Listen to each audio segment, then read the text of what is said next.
As we prepare to do an inspection for recent hail damage, it's important to really take a look at and consider the collateral damage, not just the damage on the roof that occurs.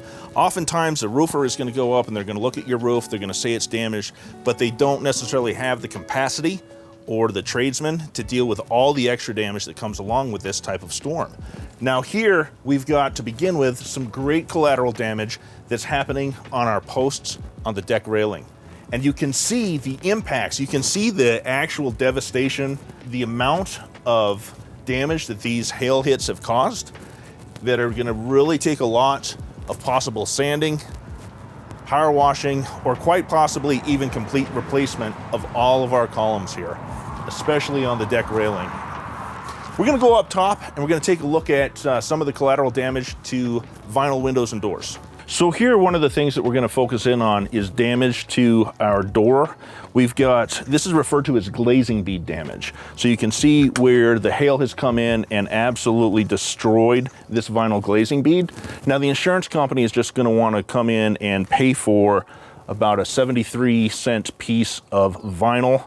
But what we often come across is that when you've had such dramatic pressure against this door, so much pounding and knocking against the glass, that will also oftentimes going to have a broken seal, so you'll find condensation in the glass down the line. You can see down here that we've got a little bit of a broken frame, and that makes it a little bit easier for us to justify the replacement of the entire unit. Just taking a look up top on this window that's got a little bit more height to it, you can really see how dramatic the damage is. You can see the impacts that the hail has on that screen. And just imagine on, every window that was facing north and west, we've got that type of damage. So a key part of a good inspection outside of the roof, the windows, the gutters, is also to take a look at the paint. The issue we have is as the hail comes in and you start to see these crescent-shaped pieces of damage where it's chipped off the wood, it's starting to lose the ability to repel water. If we don't repaint this hail damaged area, over time, water is going to penetrate this fiberboard product. This is just a builder grade product and it's not really meant for long life. So as you start getting the damage, particularly along the corners here, you're gonna see it swell.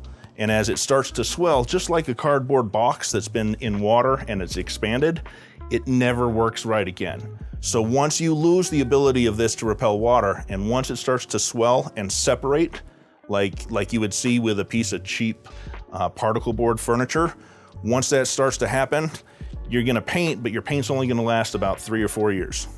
So it's gonna be important to take the time to take a look at all the different facets of your house and make sure that you don't have hail damage that could easily escape the notice of the inspector or your adjuster.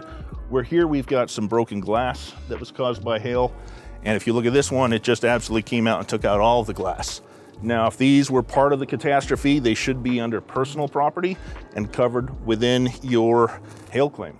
Hey Kody, so what I wanted to show you here is a really good example of older damage and why an insurance company, to begin with, pays to replace your roof. Yeah, for sure. See, your shingle is 3 parts. You've got fiberglass, asphalt, and then granules. The granules, the little rocks, their only purpose is to protect the shingle from ultraviolet light.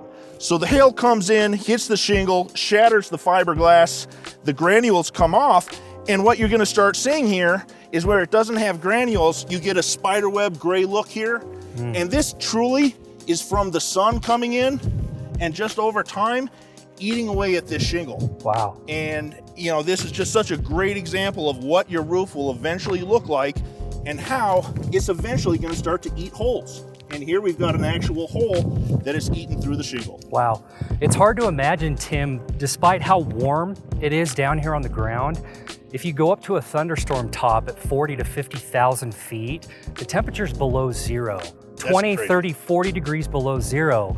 So you're able to get these water droplets that freeze instantly and they accumulate until gravity takes over and then they just fall to the ground like torpedoes, and this is the result of that. Kody, one of the issues with this older damage, and something really important to keep in mind, is insurance companies generally want you to get the work done within a year of your date of loss.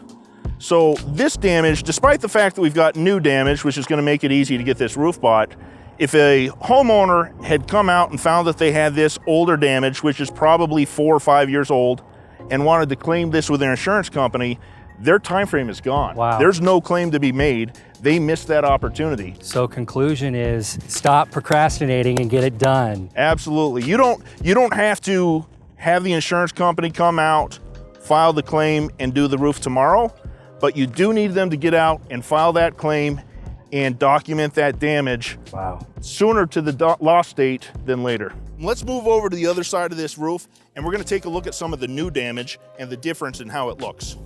All right, Kody, here we are. We're on the same roof. We're just looking at the north elevation where we've got a lot of newer hail damage. And take a look right here. You can see how dark this hail damage is and the extent of the impact that this has come in. This roof is certainly going to be fully bought by the insurance company. It doesn't matter that there's some older damage on the front of the house. There's new damage everywhere, but this is where it starts. This is where the hail damage is a week and a half after the hailstorm happened. And then, you kind of see what it's going to look like down the line a year or two later after the sun comes. But there's nothing here anymore that is able to protect this roof from the ultraviolet light, and that's where we get our problems. It's remarkable when you only have hail the size of marbles. The problem with this thunderstorm, Tim, is the downdraft winds were in excess of 60 miles per hour. So normally a marble would fall from the sky at about 20 miles an hour, but because of the downdraft, it's literally being slingshotted out of the air at 60 miles an hour. And this is the damage you get from it. It was pretty awesome, absolutely. This is good damage, but the size of the impact is significantly smaller than what we usually see when we have this much hail. You betcha. All right, man. It was so good having you up here. Yeah, man. Thanks for taking the time to come out and look at some storm damage with us and talk about, what a homeowner should be concerned with. I'm gonna go kiss the ground now. All right. Kiss it slowly.